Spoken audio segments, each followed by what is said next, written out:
Hey all, ஒரு superb and டெலிஷியஸான chicken gravy. இது நான் 1 kg சிக்கனுக்கு அளவு சொல்கிறேன்.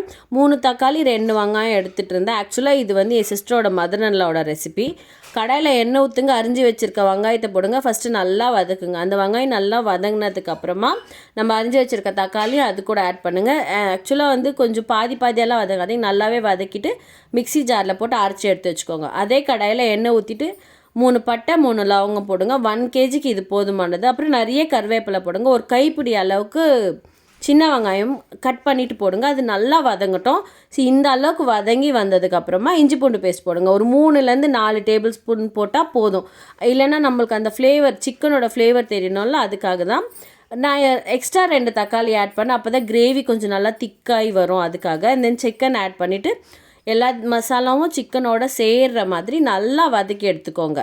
இது சாம்பார் மிளகாத்தூள் தான். 3 ஸ்பூன் அளவுக்கு போட்டால் செம்ம காரமாக இருக்கும். அதுக்கப்புறம் அரைச்சி வச்சுருக்க பேஸ்ட்டுமே போட்டுட்டு நல்லா கிண்டுங்க. ஒரு 2 கிளாஸ் அளவுக்கு தண்ணி ஊற்றி வச்சுருங்க.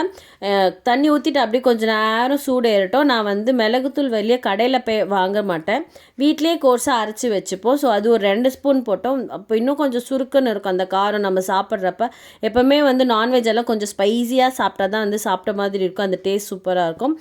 கொத்தமல்லியும் போட்டுட்டு நல்லா கொதிக்க விடுங்க. கொதிக்க விட்டதுக்கப்புறமா பார்த்திங்கன்னா செம்மையான ஒரு செமி கிரேவி சிக்கன் ரெடி ஆகிடும். நாங்கள் வந்து இது ஆஃப்டர்நூன் லஞ்சுக்கு ப்ரிப்பேர் பண்ணோம். அண்ட் தென் கூட ரசமும் வச்சோம். ஒரு பக்கம் சிக்கன் கிரேவி வச்சுட்டு ஒரு பக்கம் ரசம் வச்சு விட்டுட்டேன். அண்ட் தென் ரைஸ் தான் வச்சோம். உங்களுக்கு சப்பாத்திக்கு, தோசை, இட்லி எல்லாத்துக்குமே இது சூப்பராக சூட் ஆகும். கண்டிப்பாக ட்ரை பண்ணி பாருங்கள், உங்களுக்கும் பிடிக்கும். வீடியோ பிடிச்சிருந்தா லைக் பண்ணுங்கள், சேனலை சப்ஸ்கிரைப் பண்ணுங்கள். தேங்க்ஸ் ஃபார் வாட்சிங்.